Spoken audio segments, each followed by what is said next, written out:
আজ বিশ্ব প্রতিবন্ধী দিবস। সেই উপলক্ষে জামালপুর চক্র সম্পদ কেন্দ্রে প্রাথমিক এবং উচ্চ প্রাথমিক বিদ্যালয়ে বিশেষ চাহিদা সম্পন্ন শিশুদের নিয়ে একটি অনুষ্ঠানের আয়োজন করা হয়। এই অনুষ্ঠানে উপস্থিত ছিলেন পঞ্চায়েত সমিতির সভাপতি পূর্ণিমা মালিক, পূর্ত কর্মাধ্যক্ষ মেহমুদ খান, অবর বিদ্যালয় পরিদর্শক অনিন্দিতা সাহা সহ বিভিন্ন বিদ্যালয়ের শিক্ষক শিক্ষিকা ও ছাত্রছাত্রীরা। এই বিশেষ চাহিদা সম্পন্ন শিশুদের নিয়ে কবিতা আবৃত্তি, বসে আঁকা ও চকলেট দৌড়ের আয়োজন করা হয়। সকল অংশগ্রহণকারীদের উৎসাহিত করার জন্য বিশেষ পুরস্কার দেওয়া হয়। উপস্থিত অভিভাবকদের নিয়ে একটি আলোচনা সভাও করা হয়। মেহমুদ খান বলেন, আজকের এই বিশেষ দিনে এই অনুষ্ঠানের আয়োজন খুবই ভালো উদ্যোগ। এই শিশুরা যেন কখনোই নিজেদের অন্যের থেকে আলাদা না ভাবে। তিনি অভিভাবকদের উদ্দেশ্যে বলেন, বিভিন্ন সরকারি সুযোগ সুবিধা আছে এই শিশুদের জন্য, তারা যেন সেগুলোর জন্য সঠিক জায়গায় আবেদন করে। এসআই অনিন্দিতা সাহা বলেন, আজকের এই বিশেষ দিনে এই বিশেষ চাহিদা সম্পন্ন শিশুদের নিয়ে এই অনুষ্ঠান করা হলো মূলত তাদের আন্দোলন করা এবং তারাও যে সমাজেরই অংশ সেটা বোঝানো।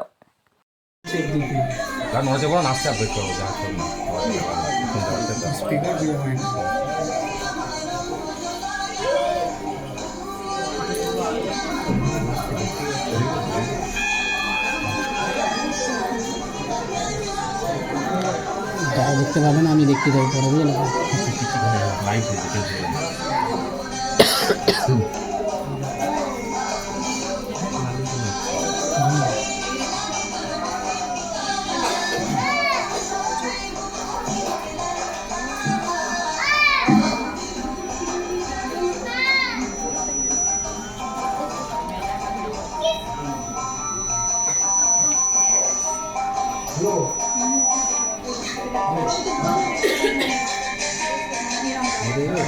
বাড়াতে পারছে না ম্যাডামকে বাড়াতে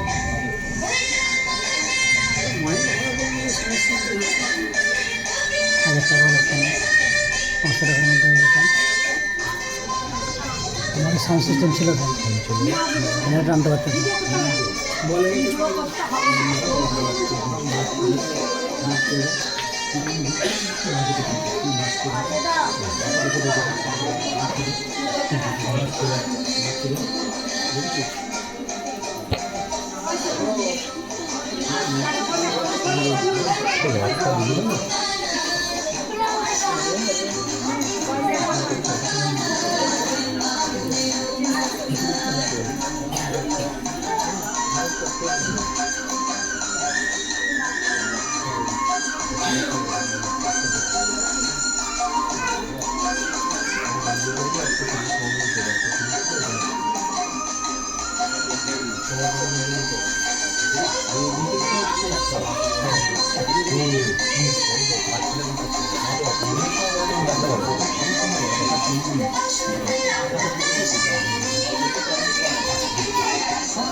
Thank you.